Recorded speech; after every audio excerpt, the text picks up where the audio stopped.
Boa tarde, pessoal. Queria desejar as boas-vindas, né, para mais uma atividade do nosso evento. A gente está aqui com o Rafael. Ele vai ser mediador dessa mesa, tá? Então, eu vou falar um pouquinho sobre ele e logo após ele vai apresentar os professores que compõem essa mesa, tá? O Rafael, ele possui graduação em História pela Universidade do Estado do Rio de Janeiro e tem especialização em História do Cristianismo pela Faculdade do Mosteiro de São Bento do Rio de Janeiro. Atualmente, ele é mestrando do Prof. História na PUC do Rio e é professor de Educação Básica no Estado do Rio de Janeiro.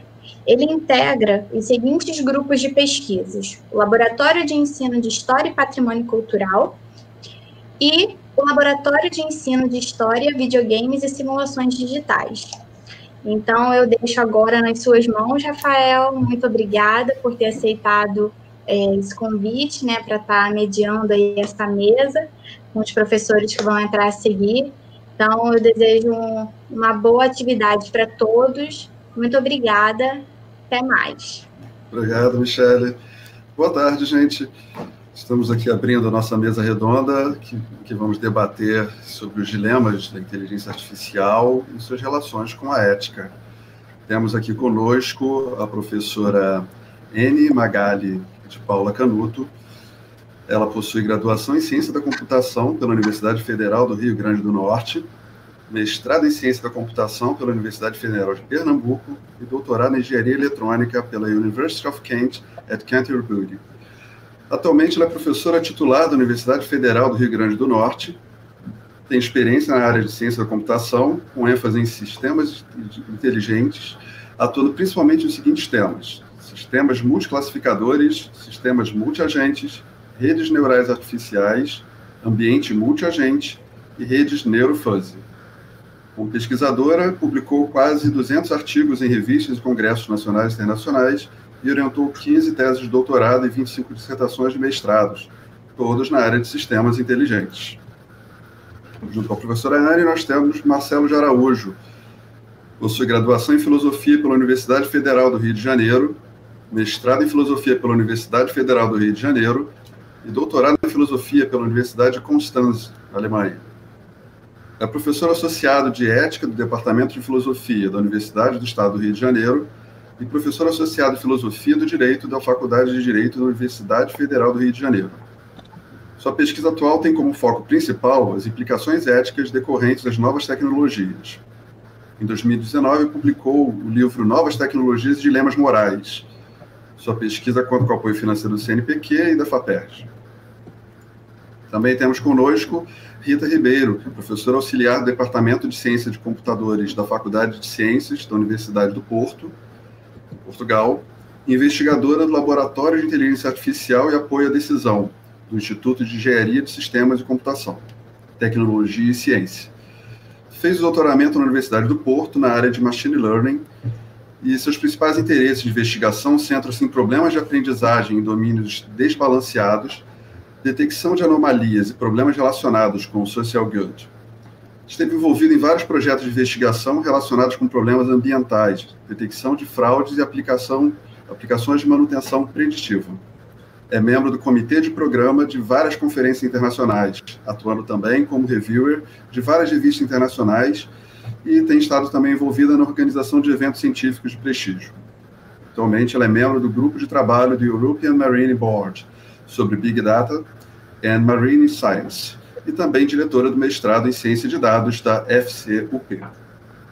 E, por último, mas não menos importante, temos conosco também Vinícius Leiter Xavier, que é professor do Departamento de Estatística da Universidade do Estado do Rio de Janeiro e do Programa de Pós-Graduação em Ciências Computacionais. Possui graduação em Estatística pela Universidade do Estado do Rio de Janeiro, mestrado e doutorado em Engenharia de Sistemas pela Universidade Federal do Rio de Janeiro e tem como tópicos de pesquisa métodos de inteligência artificial, otimização, métodos de redução de dimensionalidade e métodos de estatística multivariada. Possui publicações em revistas conceituadas no seu campo de pesquisa, entre elas Knowledge-Based Systems, Pattern Recognition, Journal of Heuristics, Optimization e Journal of Global Optimization, Chemometrics and Intelligent Laboratory Systems. Bem, currículos muito vastos, temos profissionais de peso aqui que podem contribuir muito com esse debate, e eu vou, respeitando a ordem alfabética, queria que começasse a professora Anne a apresentar um pouquinho sobre como as suas pesquisas, o seu trabalho se relacionam com esse tema tão vasto da inteligência artificial e da ética. Por favor, professora Anne. Obrigada, Rafael. Bom, eu vou tentar ser breve, certo? Como você já falou aí no meu resumo, eu sempre trabalhei com a parte de inteligência artificial, mais especificamente com a parte de machine learning, classificação, agrupamento, assim como também com algoritmos de otimização, sempre voltado, obviamente, para a parte de inteligência artificial, desenvolvimento de sistemas inteligentes. E uma das áreas que eu tenho trabalhado bastante é a parte de dados de biometria, né? Ou seja, de dados biométricos, autenticação e classificação de dados biométricos, tá? E aí, dentro desse contexto, eu gostaria de realçar ou de destacar dois problemas principais relacionados à ética, né? O primeiro deles está relacionado à privacidade dos dados, né? Eu acho que a privacidade dos dados, por exemplo, eu trabalho, como eu falei para vocês, com dados biométricos. O que seria um dado biométrico? É uma medida biológica que nós temos, né? Então, é aquela, como a gente costuma dizer, o sistema vai autenticar o usuário não pelo que ele tem, mas pelo que ele é, né? A gente costuma dizer, por quê? O que ele tem, o que ele é. Se a pessoa tem uma senha e vai usar uma senha para acessar um sistema, a gente diz que é uma autenticação pelo que a pessoa tem. E isso está muito sujeito à fraude. A pessoa pode perder a senha, outra pessoa pode descobrir a sua senha, né? Então, quando a gente diz assim que gostaria de fazer uma autenticação pelo que a pessoa é, aí a gente vai para o contexto, por exemplo, de dados biométricos. Todo mundo já deve estar bastante acostumado de, vamos usar impressão digital, vamos usar a verificação através da face. Todos esses são exemplos do que a pessoa é, a autenticação pelo que a pessoa é. Mas é bem legal do ponto de vista de autenticação. É eficiente, funciona, é bem mais, como é que se diz? A fraude, a possibilidade de fraude se torna quase mínima, mas existem algumas consequências. E uma delas é a privacidade dos dados. Por que eu falo em privacidade dos dados? Porque, vê bem, você tem uma empresa que ela tem um banco de dados de senhas, e esse banco de dados ele é roubado por algum motivo. O que vai acontecer com a empresa? A empresa vai chamar os usuários vão mudar os dados, e está tudo resolvido.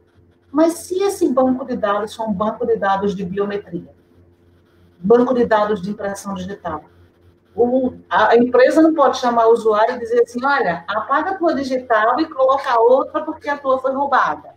Então, esse aspecto de privacidade dos dados é extremamente importante quando a gente está trabalhando com dados de biometria, né? Além, assim, além de tornar visual e tudo, há essa complicação.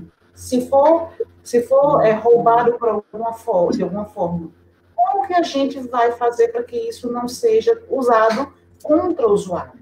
Então, esse é digamos assim, um tema extremamente importante dentro desse contexto que a gente trabalha.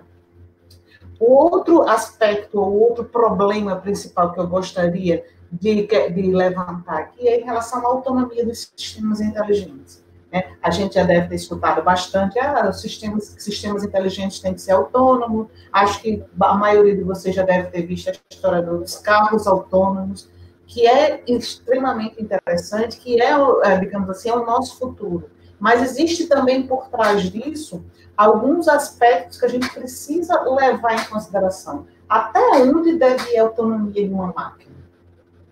Até onde ela deve ir? Que aspectos, que decisão? Quem já conhece alguma coisa sobre carros autônomos deve conhecer um dilema clássico dos carros autônomos, né? Que é a história de você estar numa situação de que você vai atropelar algumas pessoas. Quem você vai atropelar, né? Aí você vai minimizar o número de pessoas a atropelar, mas isso pode acarretar a pessoa matar o próprio motorista, né? Então, ou seja, existem situações, existem ações que aquela máquina, independente de ser carro, né, a máquina vai precisar tomar ou não, que tem um aspecto ético por trás, né? Existem assim, trabalhos até interessantes em relação a essa história de joguinhos. Eu acho que foi o MIT, se eu não me engano, que tem disponível um joguinho que você exatamente está numa situação como essa e deixou disponível para as pessoas, porque na verdade era assim, o carro estava na seguinte situação, ou ele ia em frente e batia no concreto e morria, vamos supor, as 3 pessoas que estavam dentro do carro,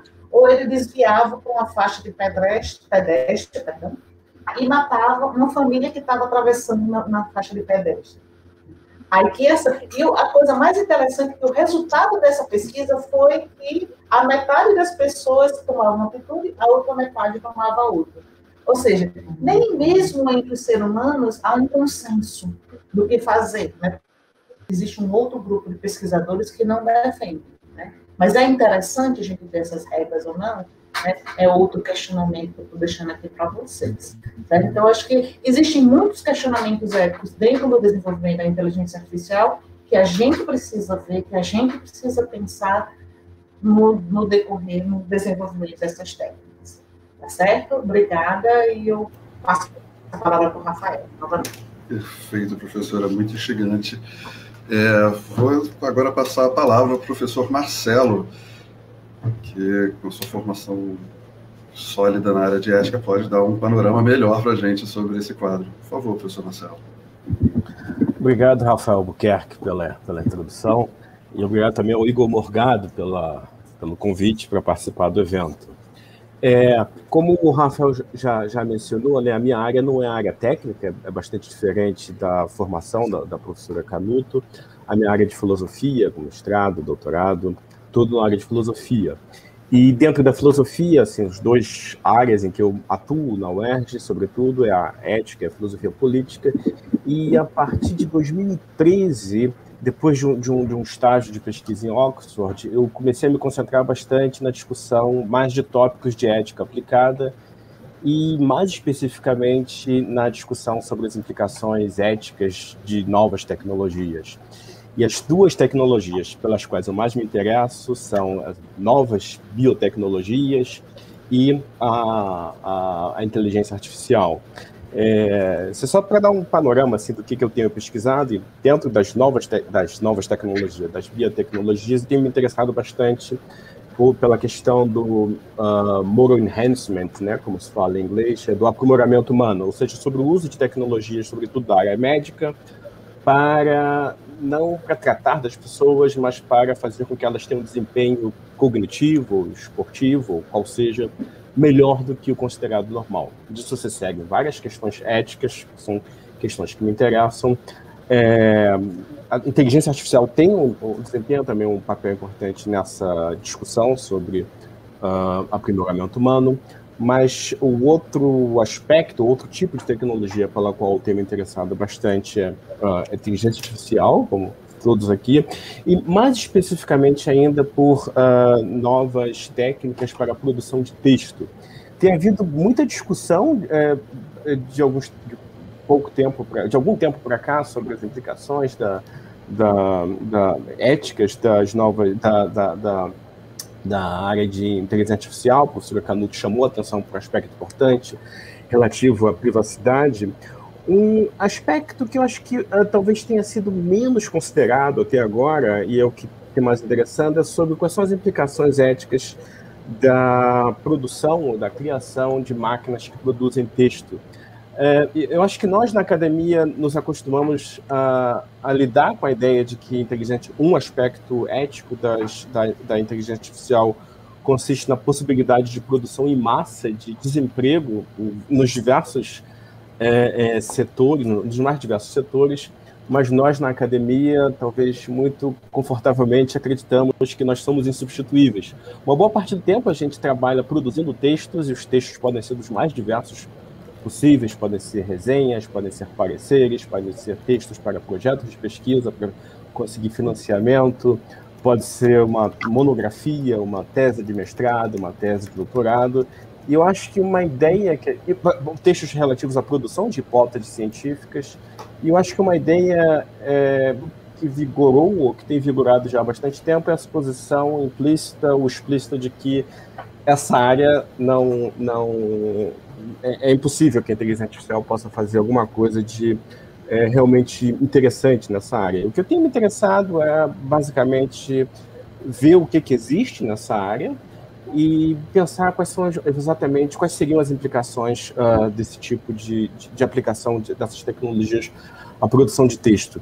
Eu tenho dividido essa questão tendo em vista dois tipos de produção de texto, um de textos ficcionais, produção de contos, ou produção de romances, ou produção de poesia, e surge uma série de questões interessantes sobre a estética, o valor estético ou literário desse tipo de produção. Esse é um aspecto do problema que tem me interessado.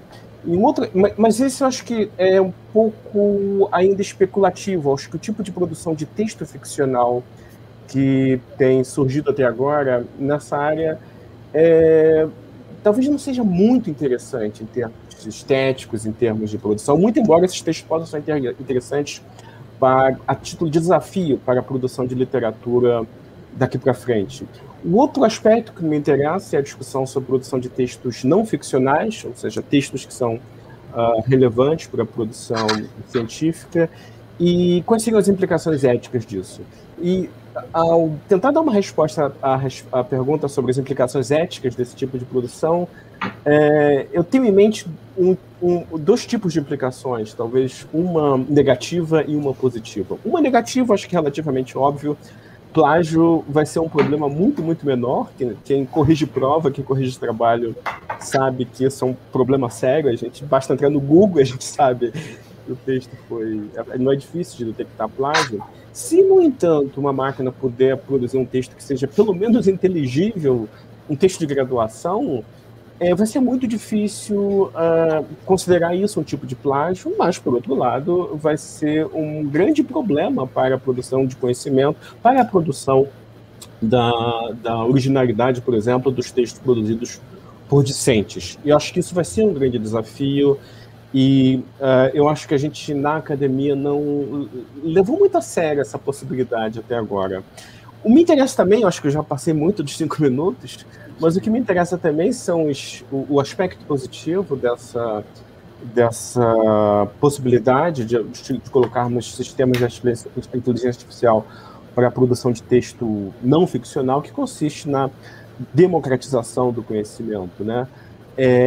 Imagina se uma boa parte, mesmo em filosofia, uma boa parte do trabalho que a gente tem, às vezes, na pesquisa filosófica para a produção de uma tese de doutorado, consiste no levantamento das fontes, consiste em ver o que é relevante para a minha discussão, ou às vezes eu me interessaria, por exemplo, ter um resumo de um capítulo de um livro para saber se isso é interessante ou não.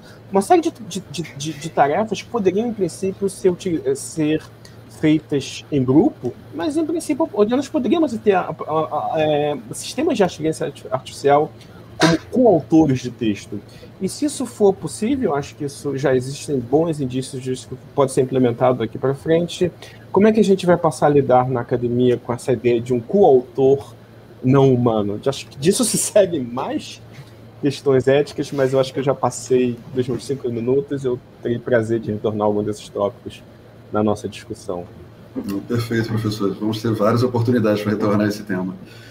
Vou deixar um tempinho agora para a professora Rita trazer um pouco da sua contribuição de pesquisa. Professora Rita Ribeiro, por favor, faça a sua apresentação. Ok. Obrigada. Eu não sei se o meu som está bom, tá bom? Sim? Ok. Eu agradeço antes do convite. Se por acaso não entenderem alguma coisa, digam que acho que não está assim grande coisa. Aquilo que a minha área de investigação tem seguido é a inteligência artificial, mas em particular a área de machine learning.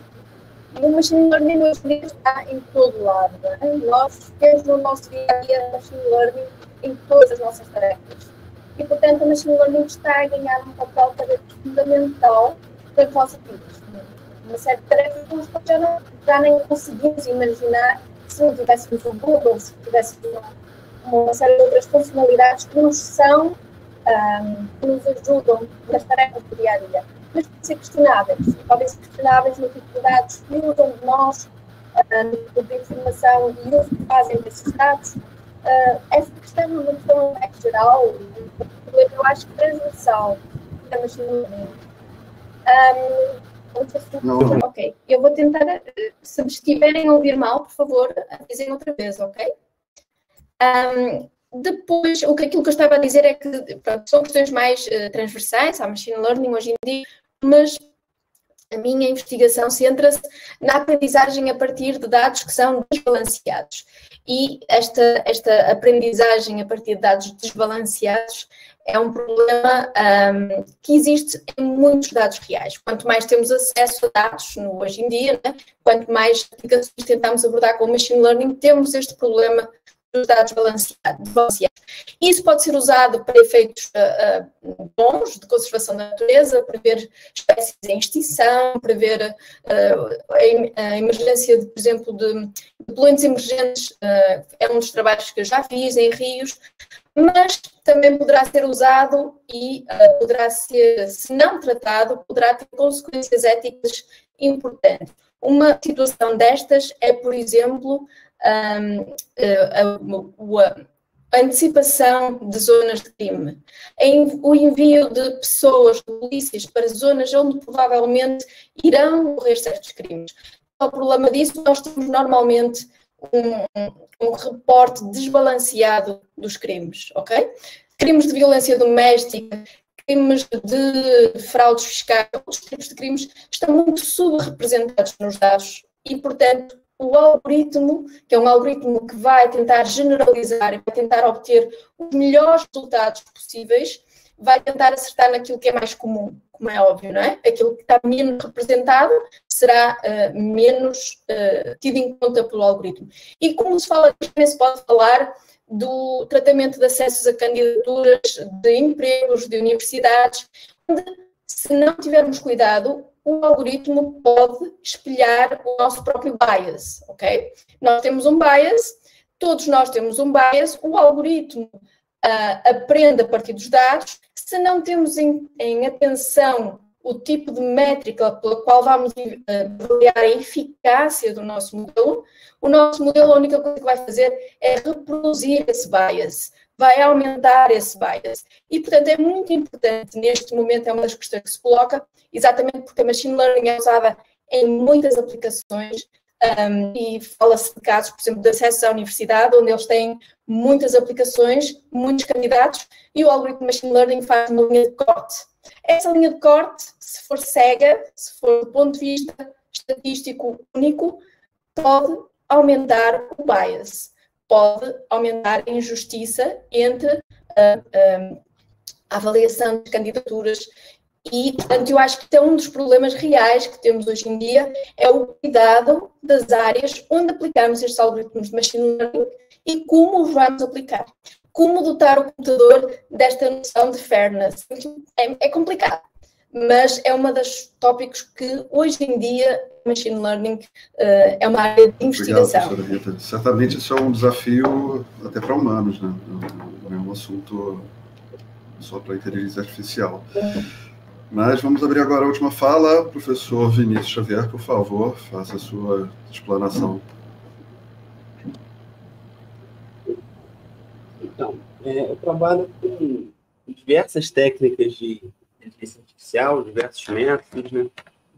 Eu faço muita pesquisa, tanto teórica quanto aplicada, né? Na pesquisa teórica, eu pesquiso métodos de classificação, tanto a classificação supervisionada quanto a classificação não supervisionada. Pesquiso métodos de redução de dimensionalidade e pesquiso métodos de identificação de outliers, métodos de seleção de atributos. A inteligência artificial tem um conjunto muito grande de métodos que englobam esse tema inteligência artificial. Trabalho muito na área médica com aplicações, né? E sempre que na área médica tem todo o cuidado com o banco de dados, né? porque são de pessoas reais, o banco de dados tem a extrema confidencialidade, né? E, geralmente, quando você senta com os grupos médicos, na hora do trabalho, eles tratam os pacientes via os nomes em si, né? Eles identificam os pacientes, não na hora de passar o banco de dados, né? Tem o sigilo dos dados, que é muito importante do ponto de vista ético, e do ponto de vista que eu trabalho mais, na área de desenvolvimento de modelos, a gente desenvolve um modelo sempre pensando para o bem, né? A gente nunca vai desenvolver um modelo pensando que alguém vai fazer um mau uso do seu modelo, né? Só que acontece, muita gente faz o modelo para o bem, pensando para o bem, e cai na mão errada, né? Mas tá aí os modelos de identificação de fraude, que são utilizados de inteligência artificial, tem modelos de identificação de outliers. Outro tópico que eu trabalho bastante é na engenharia química, né? Com dados químicos e na indústria do petróleo e gás, que também tem sua confidencialidade por questões comerciais, né? Questões de dados de produção, né? Tem sigilo absoluto. É isso. Perfeito, Vinícius. Muito obrigado. Bem, vantagem que nós temos hoje aqui de termos especialistas em várias áreas, porque esse não é um tema fácil, e eu acho que para o nosso público poder começar a se situar um pouco melhor, né, nesse debate, eu queria trazer uma primeira questão que eu acho muito fundamental quando se discute o tema de inteligência artificial, que é essa definição realmente do que é inteligência artificial. Durante muito tempo foi tido como um diferencial do ser humano ser inteligente. E essa noção de inteligência está muito ligada com a noção de consciência. E não é o que nós temos de definição técnica hoje em dia de uma inteligência artificial. Então, eu queria primeiro ouvir a palavra dos técnicos sobre isso, né? E depois o professor Marcelo me auxiliar, como colega de humanas também, sobre essa definição mais filosófica do conceito de inteligência. Quem poderia começar? Vinícius? Por favor, então. Inteligência artificial, né? Tem o que eu entendo que esse nome é porque engloba muitas áreas. Eu entendo que todos os modelos de inteligência artificial eles são fundados. A grande capacidade que eu acho que diferencia o modelo matemático com o modelo de inteligência artificial é a capacidade de generalização. Uma vez você apresentando um dado novo, ele vai conseguir generalizar, ou seja, todos os dados ele vai lá e ter uma outra informação, vai saber qual grupo que está, qual classe pertence, se é um outlier ou não, e suas aplicações, né? Ou seja, qual grupo pertence, pode ser se o cara é uma fraude ou não é uma fraude, se é um valor atípico ou não é um valor atípico, né? Então, a grande diferença dos modelos matemáticos, de modo geral, para os modelos de inteligência artificial, eu acho que quando a gente fala em inteligência artificial, tem que ter a generalização com observação nova. Assim, tem que tomar uma atitude, tem que tomar uma informação, conseguir generalizar um comportamento para um dado que a gente nunca observou. Então, no caso, a diferença dessa construção seria que ele tomaria uma iniciativa, ele construiria algo que não estaria necessariamente dentro da sua programação. Não. Não. Você constrói um modelo com um conjunto de dados. E aí, para um dado novo, você vai lá, ele consegue generalizar, ele consegue tomar uma decisão. Você apresenta um conjunto de dados com respostas para uma pergunta. Aí eu apresento um dado novo. Ele vai saber qual seria a resposta mais provável para esse dado novo. Ele consegue tomar uma decisão com os dados que você apresentou. consegue fazer uma estimativa dos dados que foi apresentado. Perfeito. Professora Anne, professora Rita. Professora Anne, por favor. Ok, eu concordo com o que o colega falou, assim, em relação à necessidade de generalização, mas eu colocaria algo mais abrangente, porque, assim, aparentemente, o professor Vinícius está bastante ligado à parte de machine learning, e, assim, eu costumo dizer que a IA, ela tem outras abordagens também, a parte de machine learning é uma delas, né? Então, assim, é engraçado que toda vez que eu começo uma disciplina de IA, eu sempre olho para os meus alunos e pergunto, o que é inteligência artificial para vocês? E aí, baseado na resposta deles, eu tento montar uma definição. E aí, o que eu tento colocar é exatamente o quê? É uma técnica que visa é uma área que visa o desenvolvimento de técnicas que tenha alguma capacidade, alguma característica inteligente. E aí, essa característica pode ser generalização, pode ser a adaptação, pode ser a inteligência coletiva,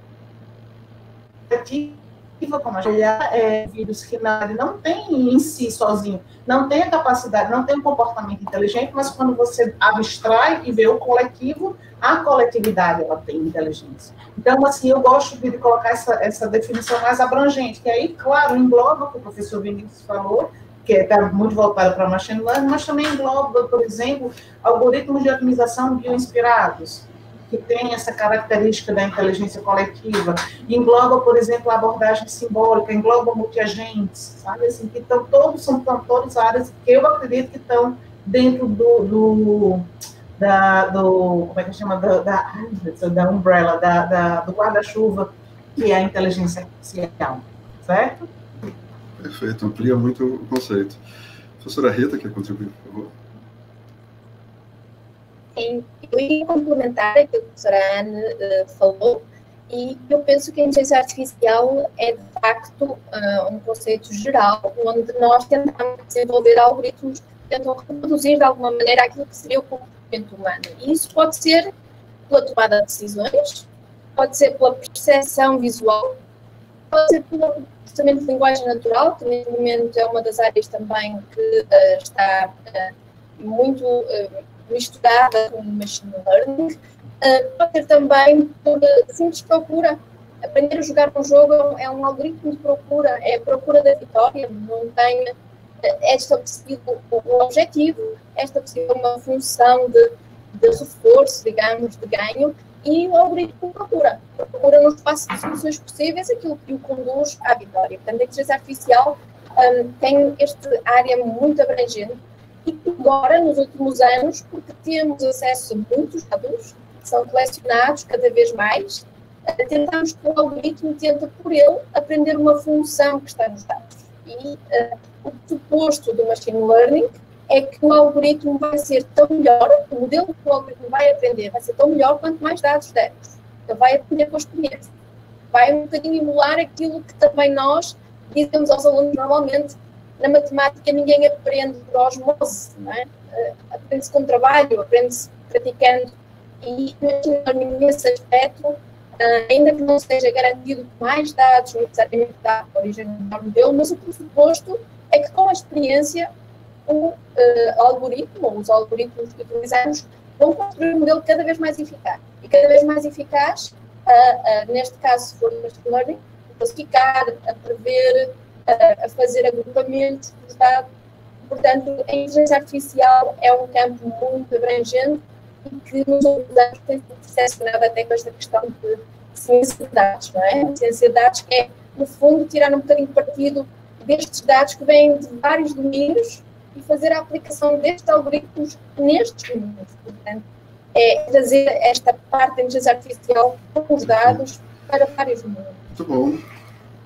Agora, professor Marcelo, por favor, faça a sua contribuição com essa definição tão difícil de inteligência artificial. Eu não sei se eu teria propriamente uma definição de inteligência artificial para propor, que complemente as definições que foram propostas. Eu só enfatizaria na tentativa de se definir o que é inteligência artificial, enfatizaria a necessidade de se dissociar a pergunta sobre o que é inteligência artificial da pergunta sobre o que é consciência. Eu acho que a pergunta sobre o que é consciência, eu acho que ela é colocada pela primeira vez talvez seja exagero, mas é uma pergunta que aparece com muita clareza, acho que a partir do século XVII, com autores como Descartes e Locke. Acho que isso nunca tinha sido um problema para a filosofia medieval ou para a filosofia da antiguidade, mas a partir de um determinado momento surge essa pergunta sobre o que significa me reconhecer como pessoa. E uma resposta que Descartes dá no século XVII, René Descartes dá essa do eu sou um ser pensante. E ser pensante não tem nenhuma conexão assim com ter corpo, etc. E surge a pergunta, então, o que significa ter consciência? Eu acho que essa pergunta nunca foi efetivamente respondida, ou completamente respondida dentro da filosofia. Na filosofia da mente contemporânea, ao reconhecimento que talvez esse seja um dos problemas mais intratáveis da filosofia, a questão da consciência. Se vocês colocarem no Google, the hard problem, o problema difícil, esse é o problema da consciência.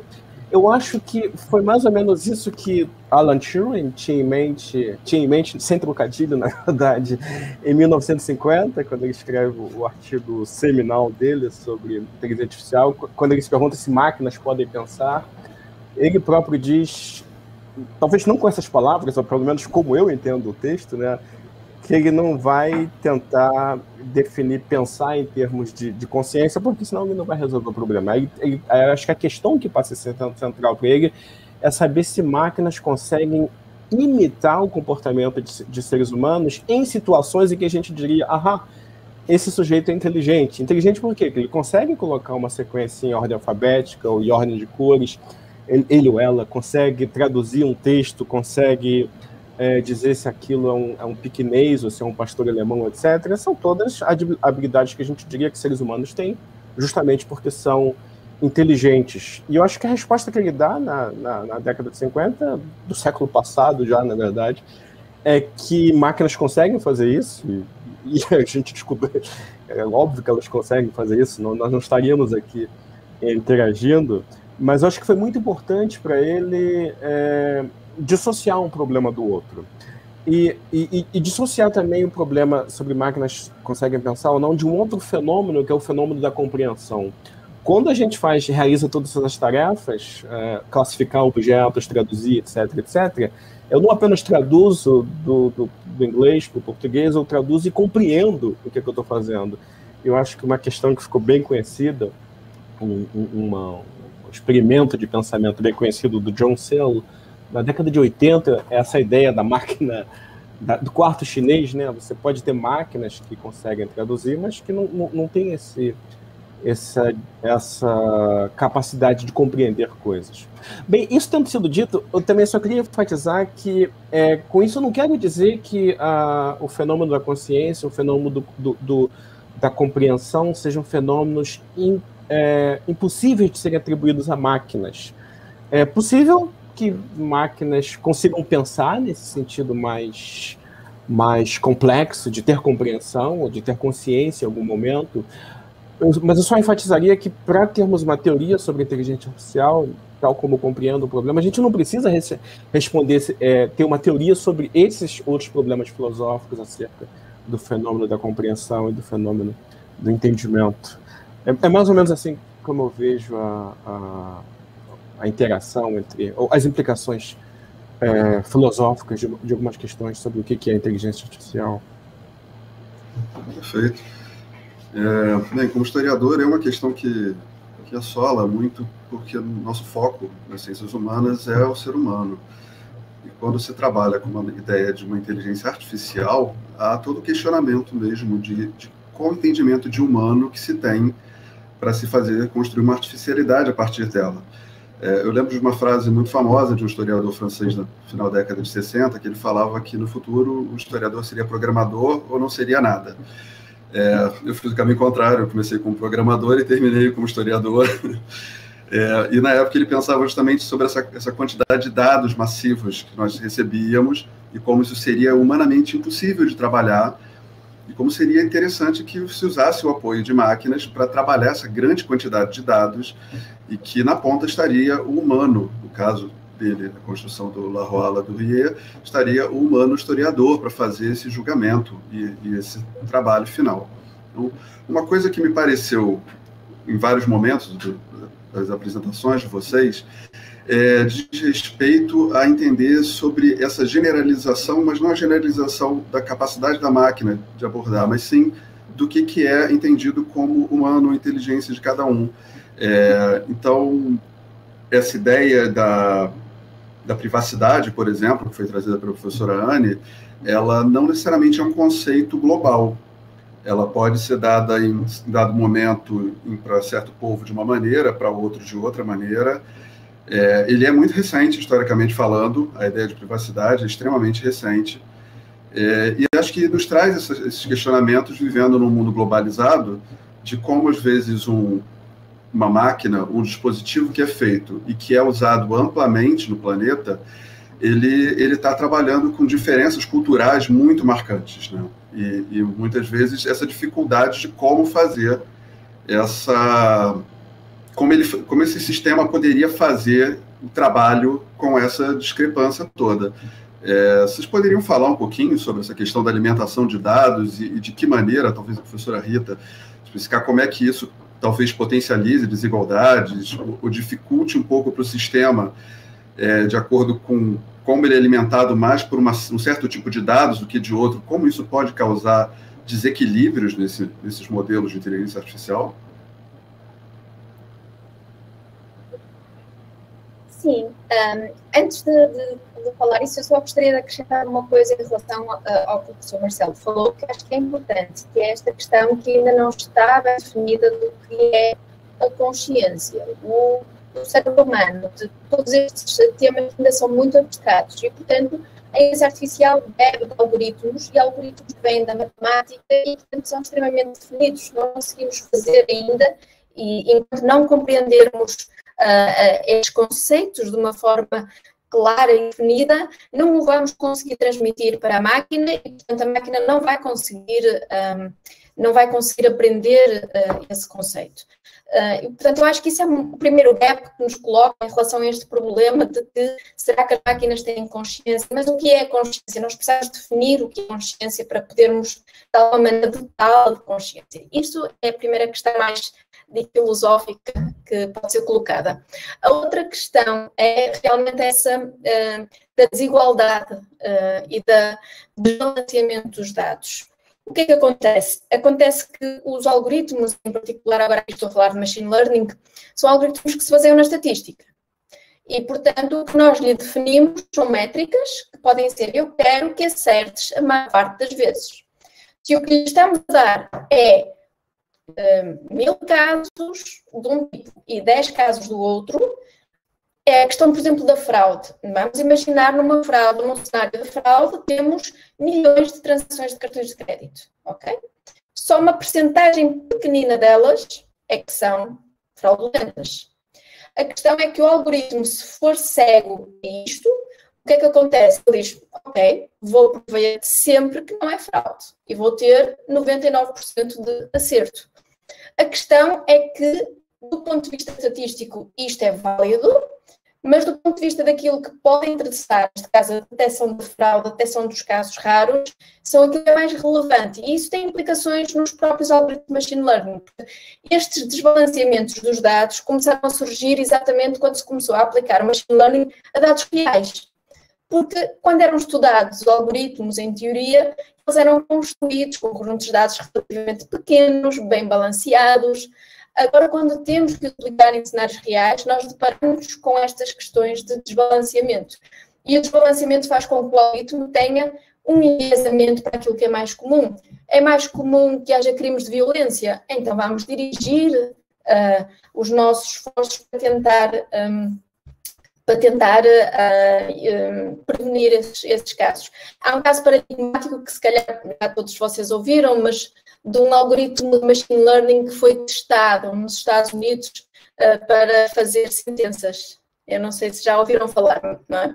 Em que basicamente eles deram muitos dados ao algoritmo, deram todas as historiais de sentenças de pessoas que foram condenadas, e o algoritmo descobriu uma coisa muito simples: se é preto, é reincidente. E, portanto, isso é grave porque nós não nos apercebemos disso, e o algoritmo o que faz, eu quero é acertar a parte das vezes. E os dados que nós lhes damos podem propagar este nosso enviesamento, podem propagar estas desigualdades, por exemplo, no acesso, como eu disse, a universidades, a empregos, e é isso que é crítico hoje em dia, porque nós devemos utilizar a machine learning, porque são muitos dados realmente, e eu acho que o machine learning pode-nos trazer, e tem-nos trazido benefícios, mas tem esta questão que é preciso ser usado com algum cuidado, não de uma forma cega. Pensar se as medidas estatísticas inicialmente previstas são aquelas que são mais adequadas. Portanto, temos que ser sensíveis ao domínio. É? Mas alguém quer fazer uma colocação sobre esse tema? Professora Anne? Não? Bem, ainda sobre essa questão, eu acho que entra um problema que é muito premente hoje em dia, que é a questão da responsabilidade dos atos causados por uma inteligência artificial. A gente, claro, como qualquer modelo desse, é muito mais fácil a gente fazer por extrapolação do que, às vezes, de ver os micros problemas cotidianos. Então, vou trazer um caso recente, mas que ainda está no horizonte próximo, que foi um acidente que aconteceu com um carro automático da Tesla em 2018, em que, rodando na Califórnia, ele interpretou errado um dado e acabou matando o seu ocupante. Ele acelerou o carro e causou a morte do ocupante do carro, que estava desligado do controle.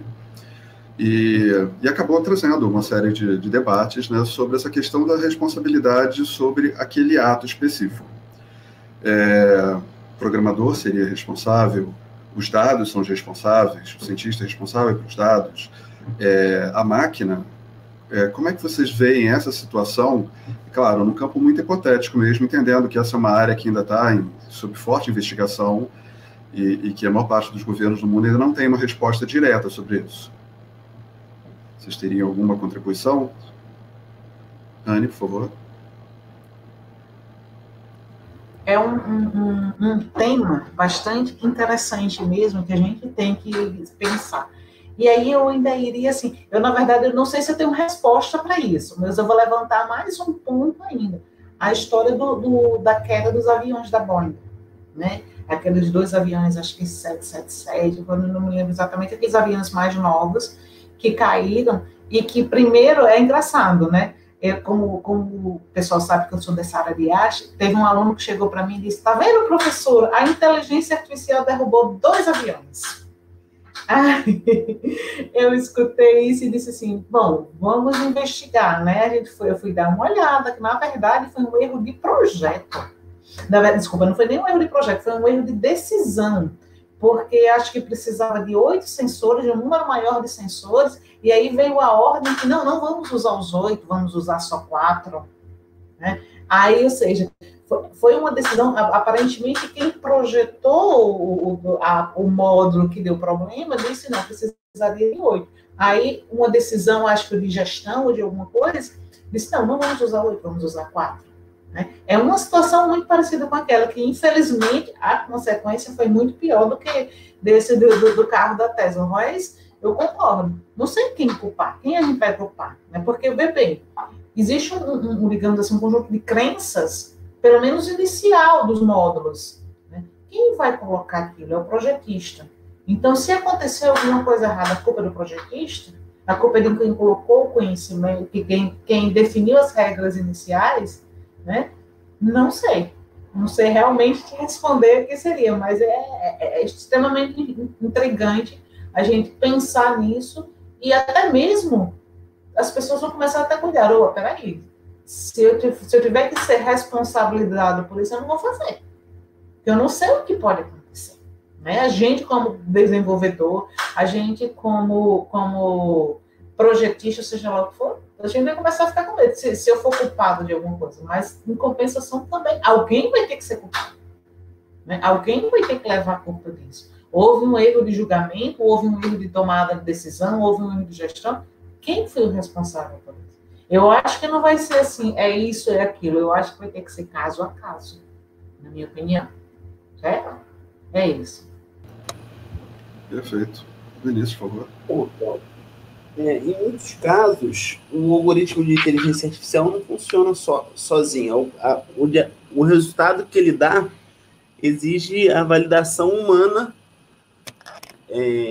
tanto por questões legais, por exemplo, na medicina, tem casos que o algoritmo não pode dar o diagnóstico, e também a validação humana, porque a gente acredita que, principalmente em eventos raros, né, é muito necessário ter uma inspeção minuciosa para ver o que está acontecendo, né? Eu recentemente trabalhei num projeto de detecção de falhas em operação na indústria do petróleo, e aí a gente, além de detectar a falha, a gente tinha que dar um grau, uma probabilidade associada à classe, né? Se era falha ou se não era falha. E mesmo assim, quando dava falha, tinha que ter o engenheiro responsável pela operação para realmente ver o que estava acontecendo, né? Em eventos raros,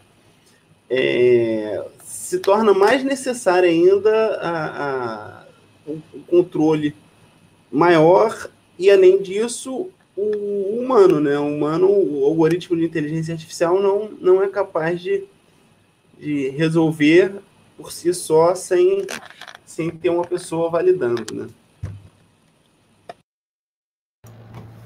Perfeito. O tema não é nada simples, né? Professor Marcelo, pode... Rita, por favor, desculpa. Eu só ia acrescentar aquilo que o professor Vinícius falou. Normalmente eventos raros estão associados às coisas críticas, não é? E esse é o problema. É o problema das coisas críticas. Isso pode ser ambiental, pode ser financeiro, pode ser importante de várias maneiras, fraude, mas o crítico é que esses casos são caros, mas são muito valiosos. Então é muito importante prever, para antever, para tomar proativamente medidas para evitar, por exemplo, a caça cultiva ou o aparecimento de contaminantes na água. É preciso entender, é preciso explicar, não é? É preciso dar uma explicação. Sejam críticos. É só isso que eu acho. Bem, eu sou um grande fã de ficção científica e sempre foi um tema que me fascinou. E eu lembro que quando eu fui ler sobre as primeiras origens do termo robô, né, eu acabei lendo uma peça tcheca que apareceu, a primeira ideia dessa noção de robô no século XIX, e a ideia, no começo do século XX, de que o robô ele automatizaria, ele faria funções chatas humanas. Ele seria um trabalhador que ocupar funções repetitivas que nós não queremos fazer. E que eu acho que é uma boa parte do que a inteligência artificial nos poupa. Eu acho que a provocação que o professor Marcelo trouxe na sua apresentação de o que seria uma inteligência artificial que possa automatizar parte dos nossos trabalhos acadêmicos. Ela traz uma questão embutida que é em relação ao impacto trabalhista dessa questão. Eu estava vendo aqui no chat, já tem até uma pergunta sobre essa área, era um tema que estava na nossa pauta, então acho que é um bom momento para colocar. Desenvolvimentos tecnológicos, eles têm impactos diretos na sociedade, sejam eles quais sejam. E com a velocidade que nós temos hoje em dia da implementação de soluções digitais, que ao contrário de soluções mecânicas, elas têm um custo de replicação muito baixo e conseguem, em um tempo muito curto, abranger uma boa parte do globo, né? Nós temos experiências atuais de sistemas implementados através da internet que causaram impactos muito grandes, como as redes sociais, que são um fato marcante para a discussão da sociedade contemporânea, os fake news, construídas muitas vezes por bots, por robôs artificiais. Então, eu queria saber com vocês essa relação do impacto tecnológico, o impacto na sociedade de uma tecnologia que possa substituir trabalhadores humanos em grande massa. Como é que vocês veem essa situação, tanto do campo técnico quanto do campo humano, do campo ético. Professor Marcelo, você poderia começar? Obrigado. Acho que essa é uma grande pergunta que se coloca hoje em dia, né? Qual vai ser o impacto disso no mercado de trabalho? Eu não tenho pretensão assim, de ter nenhuma resposta sobre isso. Você falou da peça, dos robôs, né? Que a peça, na verdade, é um autor tcheco, né? Que a palavra para trabalhar era botat, e daí veio a palavra robô. Robô, na verdade, é um trabalhador. E eu acho que assim, as modalidades de aplicação de inteligência artificial são enormes, inclusive nessas áreas que a gente acredita que seriam assim, as áreas em que a nossa criatividade tem mais a florescer, né? Eu acho que mesmo em áreas que a gente tomaria assim, como sendo que envolvem criatividade, eu acho que há possibilidade de utilização de inteligência artificial. E acho que ainda é muito difícil assim, tentar fazer uma avaliação de conversar todas as consequências disso para o mercado de trabalho. Eu acho que, numa primeira abordagem, talvez um pouco ingênua, há essa ideia de que uma boa parte da população poderia ser recolocada ou reformada para o exercício de certas atividades, como ocorreu no século XIX, né, em que as pessoas exerciam um determinado tipo de atividade, passaram a exercer outras, mas acho que é muito difícil que isso possa ocorrer na mesma velocidade nos dias de hoje. E eu apenas compartilharia, então, a minha dúvida sobre quais seriam realmente todas as implicações disso para o mercado de trabalho. Eu gostei da fala do professor Vinícius. Inclusive, eu tinha feito um levantamento antes e estava me questionando sobre o sistema Watson, né, de análise clínica. E essa função que você colocou na sua fala, de que precisaria, a inteligência artificial não seria capaz de fechar uma decisão, que ele precisaria de uma validação humana. Então, você vê que seria essa uma posição, talvez, trabalhista, de ter humanos na ponta da decisão de uma IA, ou isso, em algum momento, se torna irrelevante?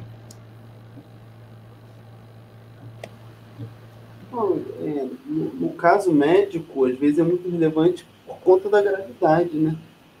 Porque uma decisão errada no domínio médico pode ser muito importante, né?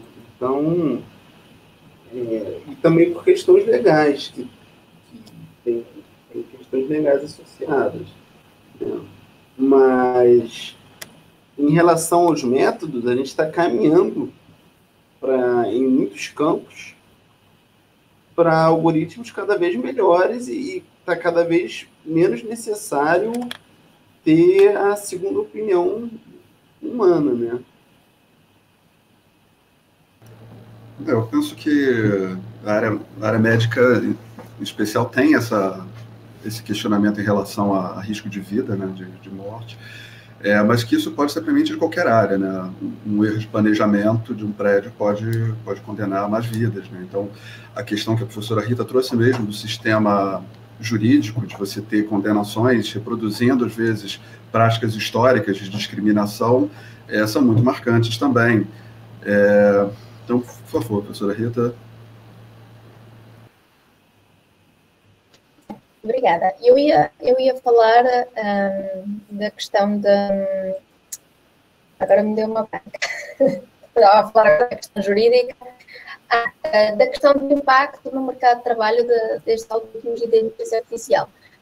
Há quem defenda, e eu acredito nisso, que a inteligência artificial ajuda-nos a ser mais eficientes. Nós produzimos mais, nós conseguimos fazer tarefas que antigamente demorariam muito tempo de uma forma muito mais rápida. E há teóricos de machine learning e de sociólogos que acreditam que o que vai acontecer potencialmente é que realmente as tarefas mais repetitivas, como o operador de caixa, vão ser de facto substituídas pelo machine learning. E isto vai obrigar a que a qualificação dos recursos humanos tenha que ser elevada. Um bocadinho, se calhar, como aconteceu quando foi a Revolução Industrial, não é? A gente trabalha manual e foi substituído quando surgiu a Revolução Industrial. É claro que isso foi uma cadência muito mais lenta, mas isso fez com que as aplicações, os estudos de aplicações cerebrais das pessoas tivessem que subir. E eu acho que isso vai ser uma das consequências da inteligência artificial. As pessoas vão deixar de ser necessárias para empregos ou tarefas que são facilmente reproduzíveis e que, portanto, um algoritmo de inteligência artificial consegue facilmente resolver. Agora, as questões como uma decisão médica, as questões que tenham, lá está, coisas de consciência, de ética, de justiça, de questões científicas, de pensamento crítico, tudo isso vai ser necessário. Mas ainda, num futuro próximo, eu acredito que ainda vai ser necessário. O que vai haver é um aumento da necessidade deste tipo de recursos humanos. Portanto, eu acho que vai haver um shift no tipo de necessidade de pessoas e do mercado de trabalho. Isso eu acho que vai ter claramente impacto, porque a inteligência artificial está-nos a tornar mais eficientes no nosso trabalho. Professora Ana? Eu só queria complementar, assim, eu acho que a professora Rita ela foi bem feliz no comentário dela, eu acho que o meu ele vai bem, assim, de acordo com o que ela falou, e, assim, só para acrescentar, eu acho assim, eu concordo que, em muitos casos, a inteligência artificial ela vem para suportar suportar o especialista, ou ajudar no suporte das pessoas no processo de tomada de decisão. Em alguns casos, a autonomia ela é necessária, certo? Geralmente em ambientes onde não é, vamos supor, não é possível ter uma pessoa lá, vamos supor, um especialista, um engenheiro, alguma coisa, o tempo todo lá monitorando o que está acontecendo, em situações onde o ambiente não ajuda, né? Eu me lembro que eu vi uma vez uns robozinhos passando pelo vulcão, né, pegando informação. Então, ali é um ambiente onde um especialista não pode falar e que, às vezes, decisões precisam ser tomadas rapidamente, né? Então, ou seja, uma certa autonomia ela vai ser sempre necessária. Agora, eu acho que a gente tem que ter um balanceamento mesmo aí, né? A gente tem que ver até onde a autonomia pode ir, certo? Até onde a autonomia pode ir, até onde a inteligência artificial ela vai servir como um suporte no processo de tomada de decisão. Essa linha aí que está difícil de se definir mesmo. Eu acho curioso, porque assim, é um choque de áreas. Eu já tive minha época de programador, então convivi um bocado com as exatas, e já estou há anos na área de humanas. E realmente, às vezes, há umas demandas que eu não sei se seriam capazes de solucionar. Uma coisa que foi muito feliz na construção das ciências humanas foi o entendimento de que as ciências humanas são feitas por humanos, e que, por isso, ele contém um bocado da incerteza da produção trabalhar dinamicamente, constantemente, com alteração do próprio ser humano. Então, eu acho que talvez o professor Marcelo possa contribuir um pouco nessa questão sobre essa relação de responsabilidade e da máquina, né?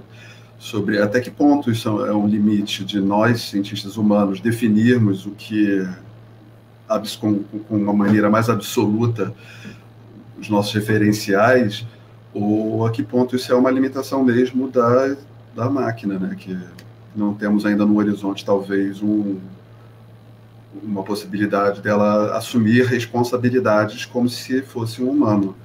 Ela tomar essa posição, né, de responsabilidade, que eu acho que é a chave desse debate agora. Tá. O exemplo do Watson foi mencionado algumas vezes, e a palavra autonomia foi utilizada algumas vezes.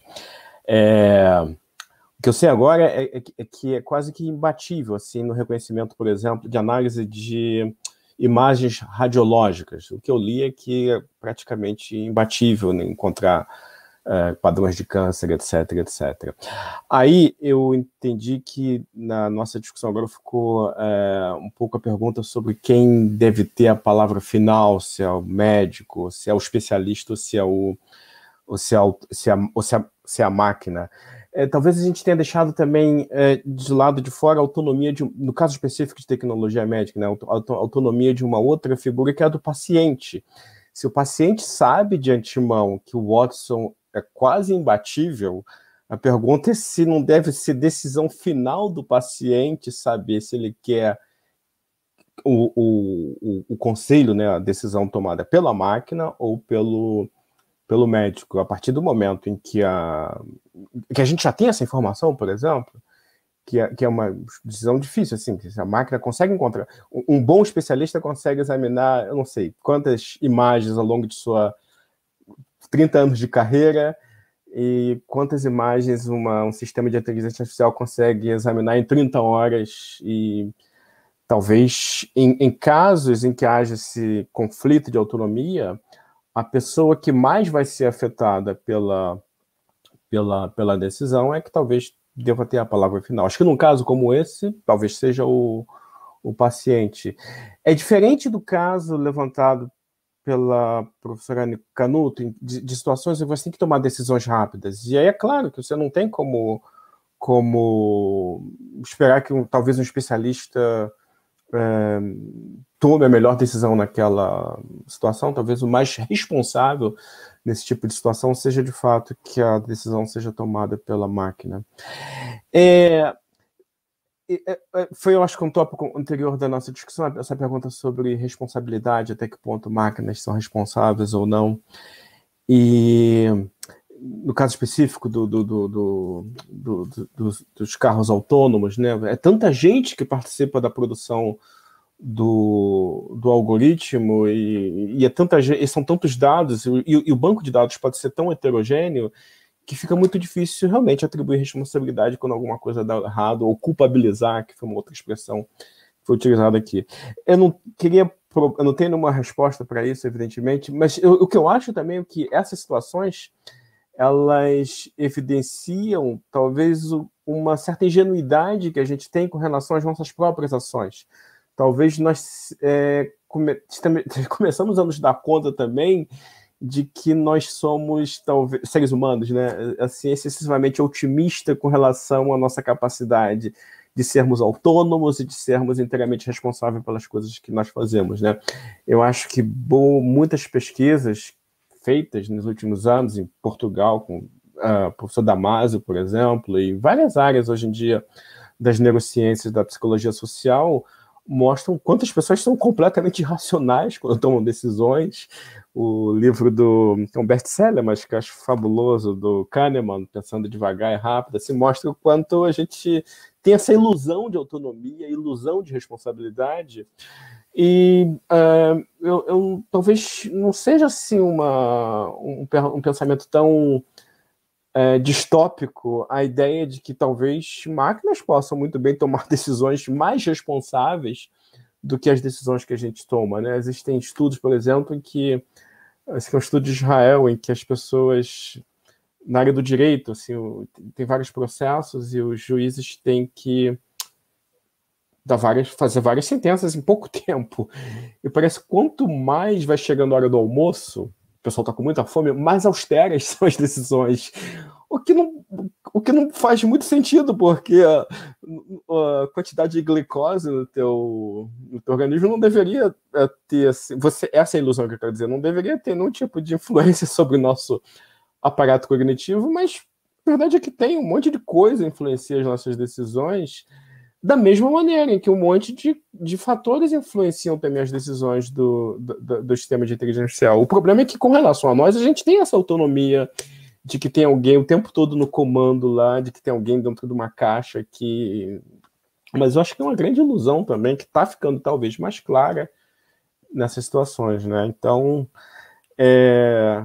antes de colocarmos em xeque a capacidade que as máquinas têm de tomar decisões responsáveis, a gente, seres humanos, né, porque rever até que ponto nós estamos inteiramente no controle também de nós próprios, né? Eu acho que não estamos.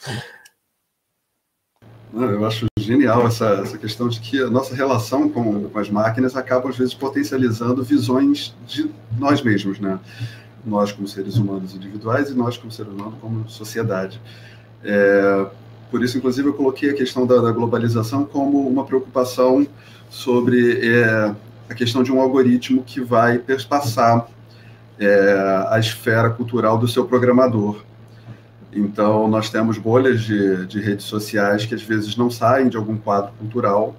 Então, aplicativos de mensagens instantâneas, como o WhatsApp, não necessariamente são largamente utilizados na China ou no Japão, apesar de aqui serem largamente utilizados ainda, e como isso acaba tendo influência quando um aplicativo desse acaba ganhando uma amplidão maior do que só aquela esfera cultural em que ele está inserido.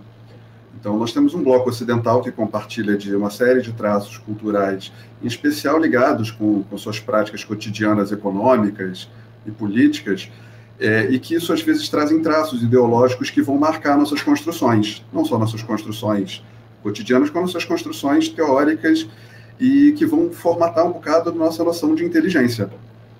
Em história, a gente fala sobre o giro decolonial, como se entende-se hoje em dia que não há uma única epistemologia válida. Você tem múltiplas inteligências, múltiplas maneiras de interpretar o mundo, e que, durante algum tempo, foi-se ignorado, às vezes, modelos de encarar o mundo que não fossem tão eurocêntricos, não querendo cair no mérito do exótico oriental, né? Mas a gente começa a ver agora como questões de privacidade, questões relacionadas à responsabilidade, acabam ganhando esferas diferentes de acordo com o local. Então, nós temos uma questão que está se tornando urgente, que é a questão do 5G, da emergência dos países adotarem tecnologia 5G, que foi posto em debate durante os 2 últimos anos, em especial com as resistências do último governo nos Estados Unidos de aceitar a tecnologia chinesa, participando disso, por uma questão alegada de confiabilidade dos dados.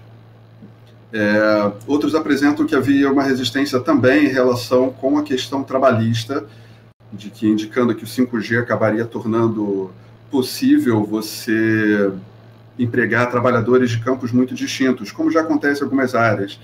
Questão dos call centers norte-americanos, que às vezes são terceirizados para a Índia, e como isso causou um impacto social muito grande. Então, não só na questão tecnológica da confiabilidade dos dados, mas tinha nesse lastro social em relação ao impacto para aquelas populações que perderiam seus empregos, né? E como a sociedade não estaria preparada ainda para encarar essa mudança. Do outro lado, nós temos algumas práticas chinesas utilizando, através do governo, da aquisição de dados de biometria e construção, que já deve estar entrando em prática em mais 1 ou 2 anos, de modelos de ranqueamento social, utilizando hábitos e costumes dos seus habitantes nas redes. Então, como é que isso coloca para vocês, e aí, ambos os lados, né? A parte técnica, eu sei que às vezes, por estar trabalhando diretamente com o maquinário, com a produção teórica, pode ser que isso não seja uma questão tão vívida, mas como é que vocês encaram que a técnica em algum momento seja permeada por todas essas questões, dessas diferenças em cada lugar, e saber que às vezes um aplicativo criado num lugar, ele tenha um impacto tão grande se aplicado em outro, e como isso não está necessariamente previsto dentro do nosso conjunto legal. Nós não temos ainda uma estrutura sólida para lidar com esse tipo de mudança. Essa questão de que a área que vocês trabalham é uma área que ela impacta não só na construção de coisas melhores, ela impacta diretamente na visão de mundo. Ela está reformatando a visão que nós temos de mundo e de humanos. Então, como é que vocês veem que a área técnica possa tentar evitar um pouco que essas discrepâncias aconteçam? Dani, por favor. Eu vou fazer um meia-culpa, né, assim, em relação à parte técnica, porque muitas vezes, quando a gente está desenvolvendo um sistema, um software, um hardware, alguma coisa, a gente se preocupa com o aspecto técnico, né? A gente muitas vezes não se preocupa com qual vai ser a consequência daquele método, daquele software, dentro de uma sociedade, dentro de um ambiente. E isso, às vezes, a gente até faz, mas muito com o olhar técnico das coisas, né? Eu vou lucrar com isso, eu vou ganhar em desempenho, em eficácia nisso, eficácia naquilo, mas E os aspectos sociais, e os aspectos pessoais? A gente não olha para isso, e isso realmente é uma meia-culpa. E é muito interessante que eu estou com um aluno de mestrado, que aí ele é da área de humanas e está fazendo exatamente um trabalho nessa parte de ética. E aí era interessante que ele começava a me questionar, mas professor, isso não é ético. Aí eu parava assim, mas como não é ético? Mas é técnico. Né? Aí ele fica, não, mas olha, veja bem, você não pode usar isso por conta disso, por conta daquilo, porque não é ético. Eu digo, mas eu não estou preocupado com a ética, eu estou preocupado com tecnicalidade. Né? E assim, eu acho que realmente é um problema, é algo que a gente vai ter que olhar, a gente vai ter que entrar mais nisso, porque hoje a gente está muito bitolado, como a gente costuma dizer, muito, né, fixo, com um olhar fixo na parte técnica. Né? E isso realmente é uma meia-culpa que eu faço e eu acredito que muita gente tenha isso também. Tá bom? Obrigado. Professora Rita, por favor. Eu, como a professora Ana, também faço a meia-culpa. Nós, do ponto de vista de programadores, matemáticos, estamos interessados e até o momento, eu acho que até bem pouco tempo atrás, estávamos de todo preocupados com estas questões de ética ou impactos sociais. Mas, recentemente, isso está a começar a ser visível, e está a ser visível no nosso dia-a-dia, nas fake news, por exemplo, nos algoritmos que se geram essas fake news. E uma outra coisa muito interessante é os algoritmos que são desenvolvidos para o nosso feed numa rede social. O feed quer que o utilizador, seja no Netflix, seja no Facebook, seja numa outra rede social, encontre aquilo que gosta e aquilo que gosta de ver, para continuar, não é? Para continuar ligado ao serviço. Só que recentemente isso tem-se verificado, por exemplo, no Facebook, o meu perfil é diferente do perfil de outra pessoa que tem exatamente os mesmos amigos. Porquê? Porque o Facebook tem um algoritmo que vai mostrar os posts que vão de encontro à opinião. E, portanto, tendencialmente, eu só vou ver a minha perspectiva, as minhas coisas. Isto tem um impacto muito, muito importante, que é a polarização da sociedade, que hoje em dia se dá de uma forma muito mais abrupta.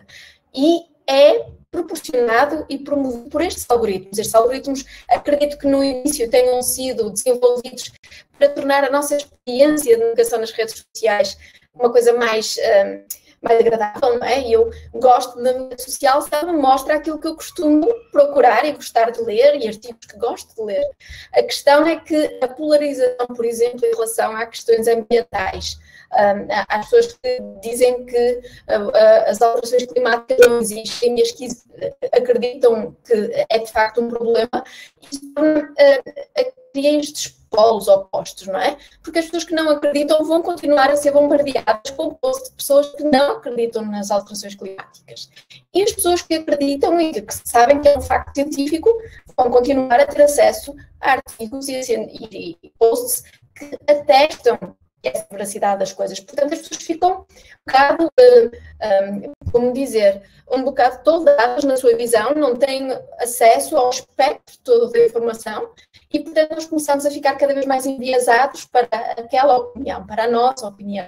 E eu acho que isso tem um impacto na sociedade importante e que já se verificou, e daí que eu acho que agora começam a surgir várias questões de ética, várias questões de justiça, exatamente por essas questões de nós, dia a dia, estarmos a ser enviesados, estarmos a ser polarizados. Obrigado. Professor Marcelo, quer contribuir? Sim, acho que está todo mundo fazendo a minha-culpa, então tem que fazer minha-culpa também. Talvez uma minha-culpa mais um pouco em nome da minha área, eu quero dizer. Bem, assim como as colegas mencionaram, talvez sobretudo a Ana mencionou, assim, num primeiro momento se preocupar muito com a parte técnica, sem se preocupar muito com as implicações éticas decorrentes da técnica. Eu tenho a impressão de que na área de humanas, e mais especificamente na área de filosofia, e mais especificamente no Brasil, acaba havendo também uma outra tendência contrária, que é como se muitos colegas pudessem dizer, bem, eu já li Aristóteles, já li Kant, já li John Rawls, então já posso resolver todos os problemas éticos. E as tecnologias não colocam nenhum problema assim, específico, porque tudo que a filosofia teria para resolver assim, em termos de problemas morais já foram resolvidos. É claro que essa é uma grande ingenuidade. Assim, eu acho que o que é bastante interessante na emergência agora de novas tecnologias, seja na área biomédica, né, na área de genética, sobretudo, agora com o advento de edição genômica, né, com CRISPR, e também com o tópico nosso principal, que é a inteligência artificial, o que a gente percebe também é o quanto teorias morais e teorias políticas tradicionais não dão conta de uma série de problemas que estão começando a emergir agora. Isso significa dizer a única maneira de a gente tentar dar conta dos problemas é promovendo uma espécie de diálogo, mais ou menos como esse que a gente está fazendo aqui agora. A professora Rita acabou de mencionar também a questão das mudanças climáticas. Esse é um outro problema espinhoso, porque nunca foi um problema para a filosofia política e para a filosofia moral dar conta de questões climáticas, porque não era um problema. O clima era um fenômeno assim sobre o qual nós não tínhamos, acho que essa foi durante muito tempo a suposição, sobre o qual a gente não tem nenhuma influência, mas de uma hora para outra não, mais de 30 anos a gente está se dando conta cada vez mais do problema. E também com relação a mudanças climáticas, que já é um tópico diferente da questão de inteligencial, mas eu acho que há uma conexão aqui também relevante, como a professora Rita viu, as teorias políticas e éticas tradicionais não dão conta de modo adequado de uma série de perguntas que podem ser colocadas no âmbito do debate sobre mudanças climáticas, né? Esse aliás, é o curso que eu estou vendo esse semestre na pós e no semestre passado também. Uma série de questões surgem agora sobre quem é responsável pelas mudanças climáticas. São os países que mais contribuíram, ou os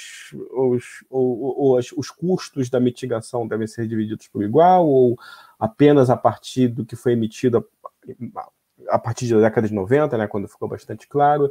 E há também essa figura que nunca foi um grande problema para a filosofia, para a teoria da justiça, que é pessoas que não existem ainda. A gente tem que pensar agora não apenas em termos de desigualdade social no sentido tradicional, mas de uma desigualdade agora atemporal. Nós podemos acabar com o nosso meio ambiente e se dane às próximas gerações.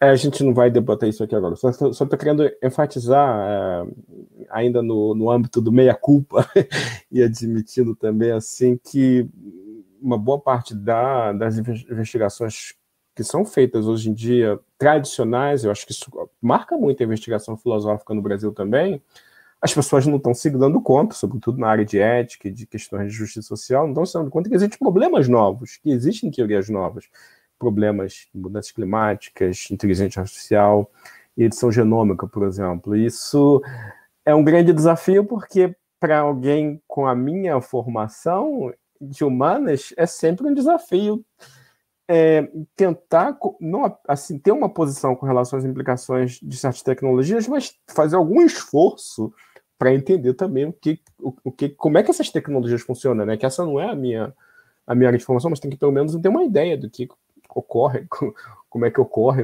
edição genômica, o que ocorre, como é que esses sistemas de inteligência artificial funcionam. Isso é um grande desafio, porque já tem tanta coisa específica na minha área para ler, e se você tenta abrir ainda mais o guarda-chuva, é sempre o risco de você ganhar em amplitude, talvez perder um pouco a profundidade, mas eu acho que esse é um debate importante, que a área de humanas não deve negligenciar. Eu acho que a gente vive um processo de aceleramento, né? E é difícil adaptar métodos mais lentos e cuidadosos para esse período de muita aceleração, mas talvez caiba aí uma mediação de tempo também, né? De aproximar um pouco melhor esses tempos da máquina e os tempos humanos. Eu acho que eu estava pensando sobre a questão de ter um humano validando ações de uma máquina, e isso acaba tirando parte da eficiência da máquina, né? Que é a máquina agir rápido.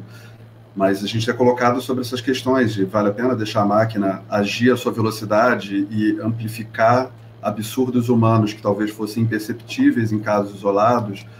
Então, é um dilema, né? Assim, sabemos que esse é um tema que deve ser debatido, né? Que deve ser trazido à tona, e que quanto mais interações tiverem entre áreas distintas, melhor ele vai se constituir, né? Mais rico ele vai se constituir. Bem, eu tenho uma série de perguntas aqui que foram coletadas no chat. Eu vou tentar fazer o seguinte, eu vou colocar em alguns blocos, vou tentar organizar essas perguntas em alguns blocos, para pelo menos ficar um pouco mais dinâmico. Como são muitas perguntas, algumas são mais voltadas para um ou para outro, eu acho que fica mais fácil. Então, deixa eu começar aqui com a primeira, do João Pedro Terra. Acho que um ponto interessante para se debater, não sei se fugiria muito do assunto, seria a substituição de mão de obra humana por IA. Eu acho que nós já abordamos bastante esse tema. Alguém quer complementar alguma coisa nesse sentido?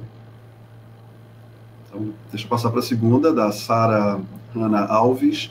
Como vocês observam o advento dos algoritmos de inteligência artificial explicável nesse contexto de mitigação de erros de algoritmos de machine learning, considerando a interação humana, como citado pela professora Anne? Professora, quer falar especificamente sobre essa questão? Você pode repetir, por favor? Pergunta que eu não entendi direito. Qual foi o questionamento dela? Claro, também não entendi, mas não é... Tudo bem. Como vocês observam o advento dos algoritmos de inteligência artificial explicável nesse contexto de mitigação de erros de algoritmos de machine learning, considerando a interação humana, como citado pela professora Anne?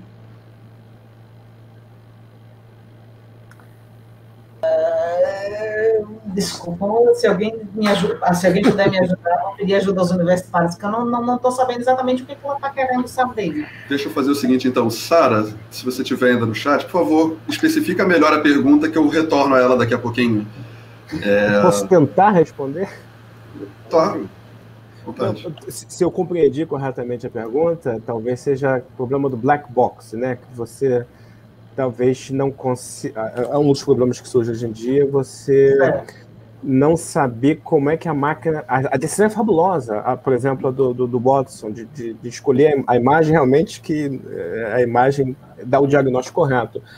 Agora, um professor de radiologia poderia dizer, olha, tem aqui essa manchinha, tem essa... Foi assim que eu descobri o resultado.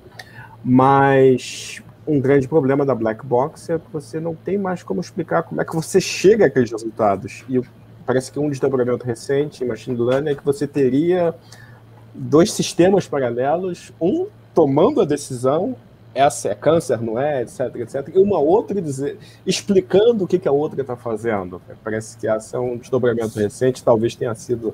Agora, é claro que isso gera um outro problema metodológico. A gente vai precisar agora de uma terceira para avaliar a decisão da segunda, para saber como é que ela chegou.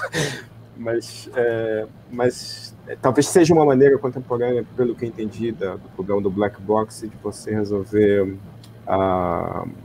esse tipo de impasse sem abrir mão da própria machine learning. A Sara disse que foi atendida, que era essa mesma dúvida. Obrigado, professor. Tem uma aqui da Tatiane Correia. Se caminharmos para uma automatização de decisões, digamos assim, que tipo de impacto se teria na nossa educação e no próprio desenvolvimento da nossa espécie?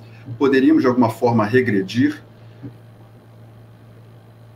Acredito que ela está falando nesse sentido, né, de IAs associadas a máquinas ocuparem parte das nossas funções de vida, né? Como é que vocês veem isso? Eu acho que ela está falando, talvez, exatamente... Se eu entendi bem a pergunta, vai haver uma interação maior com a máquina e vai se perder da interação homem-homem. O que a gente tem a perder em relação a isso? Para ser bem sincera, eu ainda não consigo visualizar essa automação 100%, principalmente voltada à educação. Eu acho que entendeu. Eu acho que aí é um bom exemplo, na minha opinião, de que a IA ela vai ser uma ferramenta de suporte e não uma ferramenta autônoma de ensino. Tá? Então, eu acho, talvez até vá, e aí eu acho que se um dia, vamos supor, hipoteticamente falando, a gente chega a esse ambiente onde, vamos dizer assim, a educação vai ser toda pautada por módulos de inteligência artificial, eu acho que o ser humano tem muito a perder, devido a vai faltar essa interação. E aí, eu não sei se meus colegas que são professores estão passando pela mesma coisa que eu estou passando, mas uma das coisas que eu estou sentindo mais falta nesse momento de pandemia é a interação com os alunos. É conversar com eles, é o dia a dia, porque a gente, por exemplo, que dá aula de IA, a gente da área de computação, a gente já está acostumada a manusear as ferramentas, sabe? Consegue dar aula. Mas, para mim, eu estou sentindo muita falta dessa interação realmente com os alunos.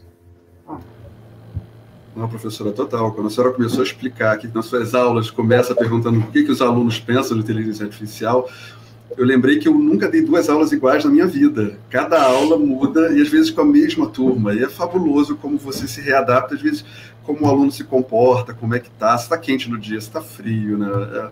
Esse processo é muito mais rico do que a gente consegue reproduzir via tela, né? Professora Rita, desculpa interromper a senhora. Não, era para corroborar um pouco que a professora Ana disse e o Rafael, que é mesmo esta experiência que a pandemia nos está a dar, de dar aulas à distância, comprova que eu acho que o ensino, por exemplo, nunca será totalmente substituído por uma máquina. Eu acho que nós, como professores, bebemos das dúvidas dos alunos e os alunos também gostam, todos eles preferem ter a aula presencial. Eles sentem-se menos intimidados a colocar questões. Eu, por exemplo, quando dou aulas via Zoom, muitas vezes digo, está toda a gente acordada porque as pessoas sentem-se mais intimidadas, desligam-se mais facilmente, vão fazer outra coisa. E eu acho que essa parte da ação social, a inteligência artificial não nos vai tirar essa necessidade de contacto, a necessidade de troca de ideias.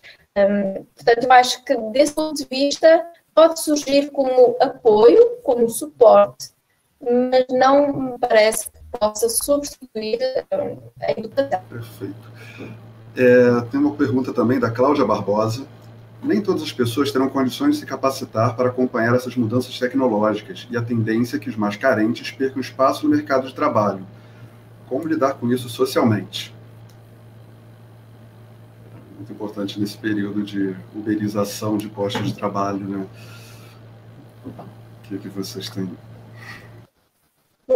Eu acho que aí é uma questão política, é uma questão de promover o acesso à educação a mais gente, de abrir a possibilidade de mais gente ter acesso a uma educação mais de qualidade, maior, dar condições, e aí eu acho que eu acho que forçosamente esta evolução com a inteligência artificial vai forçar as pessoas a terem que ter outro tipo de habilitações, que não vão ficar e arranjar um emprego se estudarem um pouco, fazerem uma coisa repetitiva, porque esse emprego vai ser facilmente substituível. E, portanto, vai haver uma necessidade das pessoas terem mais habilitações, de fazerem outras tarefas, e aí eu acho que também não há uma solução fácil, mas é uma solução também política. Eu acho que é muito importante abrir a possibilidade do ensino a mais gente. Não dá tanto, não é? Não há eu uma acho solução curioso, fácil. como até trouxe no começo, falando sobre a origem do termo robô, é que as primeiras aparições dos robôs na ficção, eles davam essa ideia, vindo da ficção científica do século XIX, de que no futuro nossas ações seriam automatizadas e nós teríamos tempo para viver a vida, né? Nossas vidas seriam muito mais livres. E, historicamente falando, a gente vive um processo contrário, né? E a pandemia até mostra isso. A gente trabalha muito mais, às vezes, online do que presencialmente. E alguns mitos já foram desbancados por pesquisas, né? De que, na Idade Média, o camponês trabalhasse demais e que tudo mais. E a gente vê que não. A gente vive um período em que, por mais que a tecnologia esteja à nossa disposição, nossa carga de trabalho, nossa carga de obrigações laborais, ela aumenta. Professor Marcelo, por favor, desculpa, eu interrompi o senhor. Não, talvez não tenha nada muito interessante para acrescentar. Bem, mas eu não sei até que ponto, só sobre esse último tópico, Rafael, assim, eu acho que esse é um grande experimento que a gente está fazendo, esse nosso encontro agora. A Inês deve estar em Portugal, assim, e é claro que nesse primeiro momento a gente vê muitas dificuldades, mas eu sou menos pessimista sobre o que pode surgir daqui para frente. A minha própria experiência na UERJ foi no ano passado, assim, a primeira reação dos colegas foi de completa aversão à ideia de dar aula online, e ontem tivemos uma reunião de departamento, parecia uma reunião de departamento normal. É impressionante o modo como as pessoas vão se adaptando e encontrando dificuldades, resolvendo. Então, eu não quero dizer com isso que bom, não precisamos voltar para o UERJ de forma alguma. A Anne também enfatizou o quanto é importante esse contato, essa conversa informal, às vezes, fora da aula, que surgem, fora dos congressos, nos almoços, que surgem boas ideias, às vezes, boas parcerias, né? Mas eu acho que essa é um momento realmente de transição. A Rita mencionou, no final das contas, esse é um problema político, assim, como é que as pessoas vão ser reinseridas no mercado de trabalho. E uma pergunta que se pode colocar é se é necessário que elas sejam reinseridas no mercado de trabalho. Houve em junho de 2016 um outro grande experimento na Suíça, quer dizer, um experimento que não foi adiante, mas que foi do Basic Income, né, do salário básico, que não foi aprovado, porque ia custar muito caro para o contribuinte suíço, mas houve votação expressiva, que a ideia era: quer ficar em casa, fica, o governo te dá um salário fixo, o que quer que você...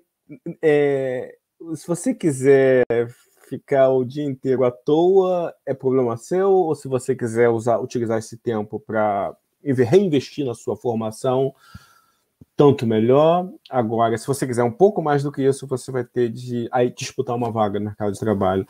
Eu acho que essa é uma solução... É claro que um país como a Suíça talvez tenha muito dinheiro para se colocar a questão, né? Mas eu acho que essa é uma questão que deve retornar nas próximas décadas, assim, se as pessoas devem ser reinseridas no mercado de trabalho, ou se a gente deve se conformar por exemplo, com a ideia de um basic income, né? E para que as pessoas encontrem novas modalidades de atividade, novas modalidades de autoexpressão, talvez por meio da arte, talvez as pessoas descubram atividades inteiramente novas, né? Eu acho que a Alemanha está fazendo o estudo, né? Houve ano passado na Alemanha uma enquete. Assim, as pessoas poderiam colocar lá seu nome, número de sua seguridade social, e o governo está fazendo esse experimento. Assim, vai começar a distribuir dinheiro para as pessoas. Podem continuar trabalhando ou podem ficar em casa sem fazer nada, e o governo vai te pagar todo mês aquilo, e que não é a mesma coisa que desemprego. Tanto a Alemanha quanto a Suíça, a Finlândia já tem um programa desse tipo também. O que eles estão antevendo é esse problema.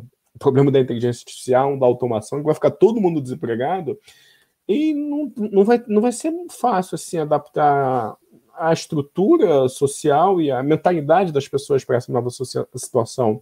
Uma possibilidade seria essa. E o que é interessante, pelo que tenho lido sobre a ideia do salário básico, né, é que isso parece que tem atraído assim, a simpatia tanto de libertários, né, que é o pessoal assim, do mercado livre, né, quanto quer dizer, Estado mínimo, quanto do pessoal mais pró-reformas sociais, de estilo socialista, né, assim, o pessoal libertário acha essa que seria uma maneira assim, de deixar o Estado pagar esse mínimo para as pessoas e se retirar de uma série de outras obrigações. Mas, enfim, eu acho que talvez seja uma maneira de operar com o problema, né, no futuro. Sim, né, tem essa visão de que a nossa capacidade produtiva ela não depende mais tanto da população, do trabalho braçal, e que a redistribuição de renda ela funcionaria mantendo os consumidores, né? Vivemos mais por conta de necessidades de mercado do que realmente de instâncias de trabalho braçal ou de matéria-prima. Sim, é uma questão muito interessante, né? E tem conglomerado, nos Estados Unidos, uns movimentos de bilionários nesse sentido, né? Defendendo taxação de grandes fortunas, numa ideia dessa de que você possa, talvez, diminuir as desigualdades causadas por essa aceleração tecnológica. Acho que a gente vai ter anos bem interessantes aqui na próxima década. Voltando aqui às perguntas, nós temos da Michelle Lau. como poderíamos ensinar às máquinas ética e moral, de forma que não ocorram preconceitos e discriminações? Essa é brava. Quantas horas a gente ainda tem? Essa me remete àquela ideia do Asimov, das 3 leis da robótica, né, que depois viraram 4, e de como você sintetizar basicamente o suficiente para que aquela ferramenta não saia do controle. Eu acho bacana esse exercício que o Asimov fez, né, no século XX, de tentar refletir sobre as possibilidades de uma inteligência criada artificialmente, com consciência, por humanos. E é interessante que a barreira máxima que ele colocava no robô, do desenvolvimento máximo do robô, era o robô falar. É que ele conseguisse comunicar era o limite máximo. O robô conseguiria andar, se mexer, mas falar seria o ápice do desenvolvimento. Então, essa questão, o que vocês acham? Né? Seria possível em algum momento fazer, talvez, machine learning, ensinar ética e moral para máquinas? Ida, por favor. Continuo a dizer que a ética e a moral é uma questão muito complicada, é subjetiva. O que é mal para uma pessoa não é moral para outra. E, portanto, tudo aquilo que não é fácil de ser objetivamente definido torna-se difícil de criar um algoritmo que entenda esse conceito, não é? Essa é a primeira questão. A outra questão é o preconceito. E o preconceito é a questão do bias. Existe alguma preocupação, como já vos referi, de tentar minimizar esse bias, não é? Existem estratégias com algoritmos de inteligência artificial para tentar fazer com que o algoritmo não aprenda um conceito enviesado. E o que se faz, por exemplo, é criar exemplos artificiais e que se dá ao modelo que não tenha esse viés. Agora, isso é uma coisa que é específica de domínio para domínio. Dizer que há uma solução para eliminar o preconceito, até porque também a coisa do preconceito pode haver aqui algumas assunções diferentes de acordo com a cultura, de acordo com uma série de outras questões históricas, e, portanto, é complicado, mas pelo menos está a existir neste momento alguma área de investigação que está preocupada com essa questão do viés, do algoritmo, da justiça do algoritmo, porque é aplicado em situações reais. E a partir do momento que é aplicado em situações reais, como aquela questão que eu falei da sentença, as pessoas são confrontadas com uma realidade que é o preconceito. E são confrontadas de uma maneira muito mais explícita, porque os modelos sintetizam uma série de coisas que estão nos dados. Mas não há uma solução ideal, mas pelo menos há já essa sensibilidade, eu acho que já é um caminho. Agora, dotar os algoritmos de machine learning de ética, consciência, moral, é complicado porque não há uma questão bem definida, uma definição universal para esses conceitos. Será que poderia ter um bot de fiscalização de ética e moral? Criar um personagem, até do exemplo que o professor Marcelo construiu no livro dele, será que poderia se criar um modelo de inteligência artificial com algumas características éticas e morais baseadas no código de leis ou no código filosófico específico? O que vocês pensam de uma ideia dessa? Como se fosse um conselheiro? Eu ainda concordo com a professora Hilary, que é bem complicada, porque uma coisa é um conjunto de leis. O conjunto de leis, ele vai dizer o que é ilegal, o que é legal, mas muitas vezes não está lá dentro o que é ético e o que não é ético. Não é? Então, assim, realmente seria uma ideia boa, mas antes disso a gente precisa definir quais são as regras de ética. E aí vem outro aspecto também, até que você já comentou, Rafael, de que às vezes o que é ético numa cultura não é na outra, não é? Então a gente não vai conseguir fazer algo muito genérico. Então, assim, é difícil, realmente. Professor Marcelo, alguma expectativa de um código de ética filosófico? Assim, eu acho que uma parte do problema, que acho que é o modo como a União Europeia, por exemplo, que tem esses projetos desse tipo, tem lidado com o problema com os painéis de cidadãos, né? Você convida assim, fração da sociedade, coloca os problemas para as pessoas e as pessoas vão oferecem respostas às perguntas, e isso é um norte para os desenvolvedores, né? E é importante ter esse feedback de várias sociedades diferentes. Tem um site da Universidade de Harvard, é bem fácil de ver o site, é Moral Machine, tudo com um ponto no meio, e cada pessoa pode entrar ali e você se vê diante de uma série de situações e você vai dando as respostas. O que você faria? Acho que ter esse tipo de dado é importante para os desenvolvedores também. Uma outra questão que a gente tem que levar em consideração, e os colegas da área sabem explicar isso muito melhor do que eu, mas é que com relação aos algoritmos, que o problema não o problema não são só as regras que você cria, o problema são os bancos de dados que você utiliza. A Rita chamou a atenção para isso. Se o banco de dados é em que as pessoas foram, para decisões judiciais, em que as pessoas já foram sistematicamente discriminadas naquelas decisões anteriores, é óbvio que entra lixo, sai lixo. Se as decisões anteriores já eram ruins, então você vai ter que... Aí, é claro, tem de haver também a preocupação, não apenas de você desenvolver o algoritmo de uma determinada forma, mas ter atenção também qual vai ser o corpus de textos que você vai utilizar nesse algoritmo. Ainda assim, a gente talvez tenha essa ideia de que o problema é programar a máquina para agir moralmente. Agora, a verdade é que a gente não segue muita regra quando a gente age moralmente. Assim, eu acho que boa parte do tempo a gente toma decisões corretas, moralmente apreciáveis. E se você pergunta, mas uma coisa, por que você agiu dessa maneira? Assim, dificilmente nessas ocasiões, a gente explicita o princípio moral subjacente à nossa ação. E quando tenta fazer isso, geralmente vem as coisas que não têm muito sentido.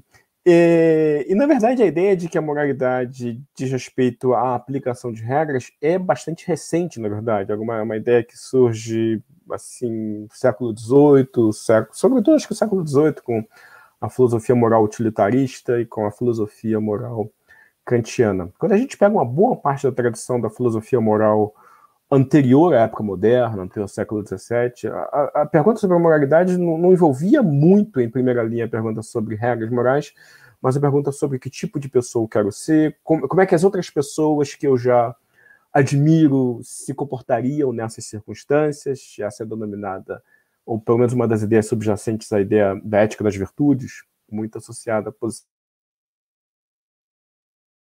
recente nessa área de ensinar a máquina a tomar decisões corretas por exemplo, ter um grande corpus de textos em que problemas morais são colocados. Textos literários, por exemplo, em que as pessoas se veem diante de escolhas morais difíceis, ver como é que essas decisões são tomadas, e talvez isso acabe sendo uma maneira mais humana de educar as máquinas moralmente do que a ideia, talvez, até certa medida, um pouco ingênua, de que a gente tem ali algumas regras e que essas regras vão ser aplicadas nas situações concretas. Talvez o que a gente tenha que dar para as máquinas são os exemplos assim, concretos de situações, né, e a gente tem muito texto disso, né, texto literário, texto filosófico, texto jornalístico, e a posição das pessoas, e talvez essa seja uma perspectiva mais, a meu ver, mais interessante da educação moral das máquinas. É lidar quando a gente nos vê de volta nas máquinas, né? Aceitar também quando a gente vê comportamentos que nós nos reprovamos, mas fazemos, né? Acho que tem essa questão de quando a máquina devolve uma coisa que é humana e que o humano finge que não reconhece, né? Está presente na questão, no quadro que a professora Rita trouxe. Deixa eu trazer mais duas perguntas aqui, do Igor Morgado. Existirão limites éticos para eficiência e automação? Ou o lucro deve ser sempre o funcional a ser otimizado? Quantas horas para responder essa pergunta? Poucas. Estamos aproximando do final já. Mas pode começar, professor. Não, se eu disser que não tem limites, eu estaria me exprimindo mal, assim. Claro que deve haver limites, mas eu não sei se de antemão a gente tem como, para todas as situações concretas, como estabelecer esses limites. Né? Acho que os limites vão ser estabelecidos com o próprio aprendizado da máquina, em função de decisões pregressas. Veja agora, durante a pandemia, o quanto a gente teve de rever as nossas intuições morais, por exemplo, sobre como alocarmos recursos escassos em situações de emergência. Assim, a gente tem certas situações, todos têm acesso, todos têm o direito à saúde. De uma hora para outra, as pessoas começaram a se dar conta de que existem situações em que todas as pessoas têm uma demanda legítima a um determinado recurso. Era o problema dos ventiladores, né? E agora a questão do oxigênio, mas as pessoas no mundo todo começaram a ter de estabelecer critérios que não eram imediatamente intuitivos, assim, que continuam sendo intuitivos e que geraram protesto, mas quando não tem um determinado benefício para todas as pessoas, que era o caso, como é que deve ser distribuído? As pessoas mais jovens devem ter prioridade, as pessoas começaram a se dar conta. Tiveram que lidar com questões espinhosas e rever as suas intuições morais. E é nesse sentido que eu diria, assim, não há um limite estipulado de antemão por um critério, por uma regra moral. A gente se vê diante de novas situações e temos de rever as nossas intuições morais à luz dessas novas situações, né? Através de um debate, através de diversos recursos sociais. Realmente essa pergunta é contextual, né? Ela daria para a gente discorrer toda uma outra mesa redonda só sobre ela. A pergunta seguinte também é muito relacionada, ela tem a ver com o poder das grandes empresas, né? Das grandes empresas de tecnologia. A pergunta do João Pedro Terracomo, sobre como frear os poderes das grandes empresas tecnológicas, como Google e Facebook, que elas têm praticamente decidem qual a informação que vai chegar em cada pessoa. Elas deveriam ter esse tipo de poder. Eu acho que está diretamente relacionado com essa pergunta que o professor Marcelo colocou, né? Diz muito sobre o nosso momento de sociedade atual e como isso está sendo colocado em xeque de várias maneiras. Bem, estamos encaminhando para o final. Queria deixar um tempinho para vocês fazerem as considerações finais de vocês. O que vocês acham? Podemos seguir na mesma ordem do começo? Podemos? Professora Anne, por favor, faça as honras. Bom, eu acho que a gente... foi bem interessante o debate hoje, e o que a gente pode tirar dele é exatamente que a gente ainda está engatinhando nessa definição. A gente já está, digamos assim, em termos de desenvolvimento de sistemas inteligentes, a gente está muito mais à frente. A gente, digamos assim, esta preocupação com aspectos éticos, ele é bem mais recente do que o desenvolvimento dos sistemas. Então, aí tem o que eu diria assim, que tem um prazo, um tempo aí que a gente perdeu sem se preocupar com isso, que a gente vai ter que ganhar de alguma forma, né? E aí, debates como esse que a gente tem aqui com pessoas de áreas diferentes, hoje eu aprendi muito com o professor Marcelo, assim, olhando o aspecto filosófico da coisa, coisas que, assim, que às vezes a gente para, olha, é mesmo, eu não tinha pensado nesse aspecto, né? Porque são visões diferentes, nós temos backgrounds diferentes, então, assim, eu acho que só assim é que a gente realmente vai conseguir evoluir. É isso. Obrigada, Rafael. Obrigado, professora. Professor Marcelo, por favor. Eu começo ou termino, não sei, agradecendo novamente o contato inicial com o Igor, né, pelo convite e pela possibilidade de discutir com os colegas. Aprendi bastante também, é sempre é importante ter essa feedback de pessoas de várias áreas diferentes. E a impressão que eu tenho é que cada vez mais nós estamos interagindo por meio de máquinas. Crianças já são educadas assim, de modo direto ou indireto, para interagirem com outras pessoas pela mediação de tecnologias, e eu acho que a gente vai começar a cada vez mais não apenas interagir por meio de tecnologia, mas interagir com as próprias tecnologias, seja por meio de chatbots, né, ou diversas maneiras por meio de inteligência artificial. Eu acho que isso vai mudar bastante a ideia que a gente tem de nós próprios, né, como sendo seres humanos que lidam com outras pessoas, né? E eu acho que há muitas implicações éticas disso tudo. A gente discutiu alguns pontos aqui, e algumas implicações, evidentemente, são, assim, talvez distópicas ou muito ruins para a humanidade, mas, de modo geral, eu vejo com bastante fascínio assim, a área, e acho que ainda tem muita coisa para acontecer, e eu acho que é importante que haja esse debate que a gente está tendo aqui hoje. E volto a agradecer pelo feedback dos colegas aqui da mesa também. Olha, professor Marcelo. Professora Rita, por favor, suas considerações finais. Obrigada. Eu também devo dizer que aprendi bastante com pensamentos da área da filosofia do professor Marcelo, que fazem-nos refletir um bocadinho, mas acho que isto está longe de ser um processo fechado. Nós estamos no início, nós cada vez mais vamos utilizar a inteligência artificial.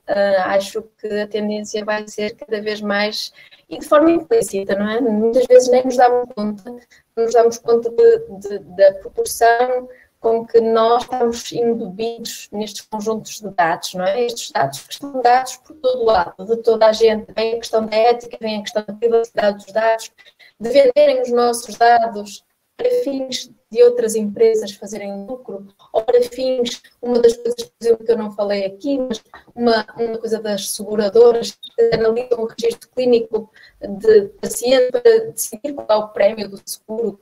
Será que ele vai ter grande probabilidade de desenvolver uma doença cancerígena? Sim, não. Isso pode terminar.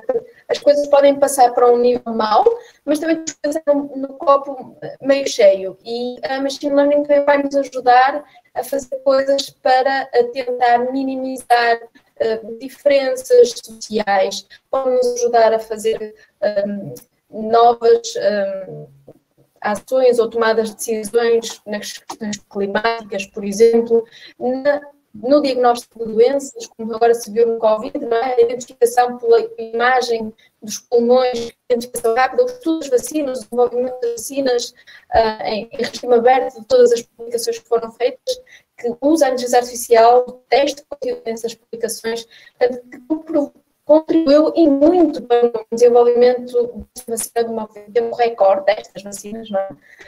Portanto, acho que estamos na ponta do iceberg.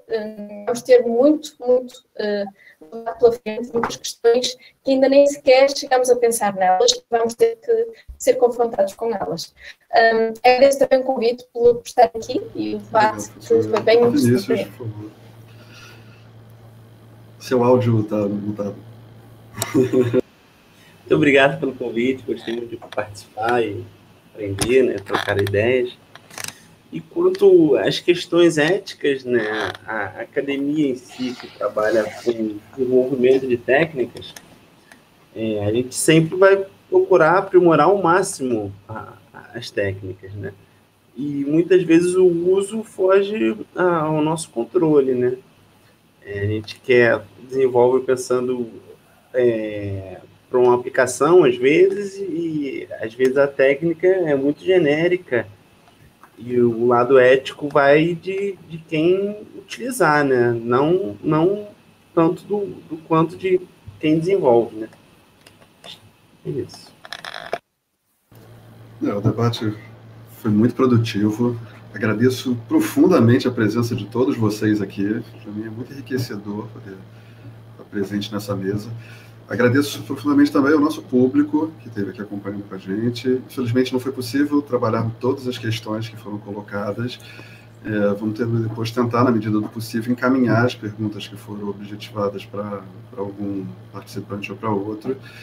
E é isso, eu espero que a gente tenha mais encontros deles, espero que essas áreas se aproximem cada vez mais, a gente entenda que é muito importante que desenvolvimentos de ferramentas e desenvolvimentos de teorias que afetem diretamente a humanidade só tem sentido para o humano, e que é importante que as áreas de humanidades, as áreas técnicas, mantenham uma proximidade crescente para que esses problemas possam ser trabalhados antes de suas consequências distópicas venham à prática, né? Que a gente possa garantir um pouco de preparação para esse mundo que nos toma a cada momento.